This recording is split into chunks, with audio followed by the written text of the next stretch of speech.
Press conference से पूरे देश को ये पता चल गया कि चुनाव आयोग ने वोट चोरी की है और घपला घोटाला किया है। इसीलिए उसको छिपाने के लिए झूठे, बेबुनियाद, तथ्यहीन बातें उन्होंने कल प्रेस कॉन्फ्रेंस में कही।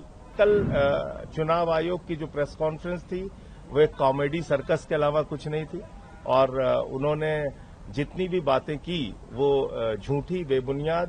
देखिए, कल चुनाव आयुक्त, मुख्य चुनाव आयुक्त ज्ञानेश कुमार जी, जिनको मैं ज्ञानेश कुमार कहूंगा, वो पूरे देश के सामने एक्सपोज हुए हैं और उनकी प्रेस कॉन्फ्रेंस से पूरे देश को ये पता चल गया कि चुनाव आयोग ने वोट चोरी की है और घपला घोटाला किया है। इसीलिए उसको छिपाने के लिए झूठे, बेबुनियाद, तथ्यहीन बातें उन्होंने कल प्रेस कॉन्फ्रेंस में कही।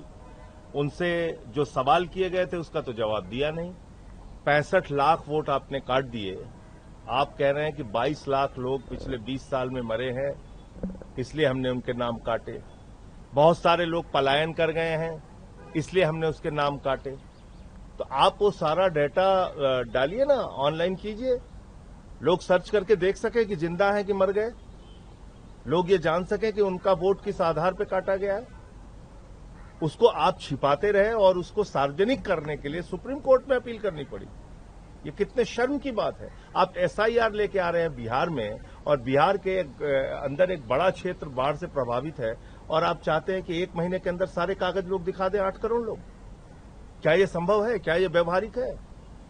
कुत्ते का निवास प्रमाण पत्र वहां बन रहा है, ट्रंप का वोट वहां बन रहा है, मरे हुए लोगों को जिंदा किया जा रहा है, जिंदे लोगों को मारा जा रहा है, लोगों का बीएलओ घरों में बैठ के फॉर्म भर दे रहे हैं फर्जी साइन करके। इसके वीडियो सामने आए। कोई एक्शन लिया चुनाव आयोग ने? कोई कार्रवाई की? किसी बात पे जवाब दिया?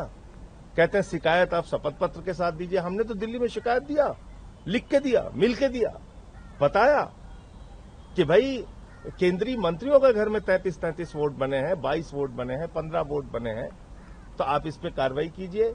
उन्होंने कोई कार्रवाई नहीं की। 42,000 वोट अरविंद केजरीवाल जी की कॉन्स्टिट्यूएंसी में चुनाव शुरू होने से पहले काट दिए गए थे, कोई कार्रवाई नहीं की। सारी चीजों की हमने सूचना दी। 14 विधानसभाओं में हजारों वोट काटने के लिए बीजेपी के कार्यकर्ताओं ने दिल्ली में एप्लीकेशन दी थी। किस आधार पर दी थी? कोई कार्रवाई नहीं। तो अब आप झूठे बहाने कर रहे हैं, कह रहे हैं सीसीटीवी फुटेज इसलिए नहीं दे सकते कि उससे प्राइवेसी भंग होगी। भाई, टीवी चैनल्स पे पूरब से लेकर पश्चिम तक, उत्तर से लेकर दक्षिण तक, कश्मीर से लेकर कन्याकुमारी तक जहां वोटिंग होती है, महिलाओं के वीडियो टीवी चैनल्स पे चलाए जाते हैं, उनके इंटरव्यू चलाए जाते हैं, मीडिया में खूब दिखाए जाते हैं, तो उससे प्राइवेसी भंग हो गई।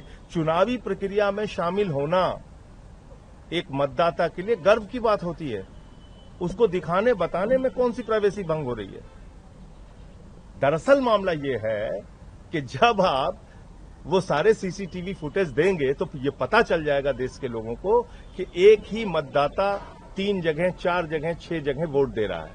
आप पकड़े जाएंगे, आपकी चोरी पकड़ी जाएगी, इसलिए आप भाग रहे हैं। वरना तो आज भी आपके नियम में है कि 45 दिनों के अंदर आप सीसीटीवी फुटेज उपलब्ध कराएंगे। तो 45 दिनों के अंदर आप सीसीटीवी फुटेज उपलब्ध कराएंगे, ये आपके नियम में है, तो उससे प्राइवेसी भंग नहीं होगी।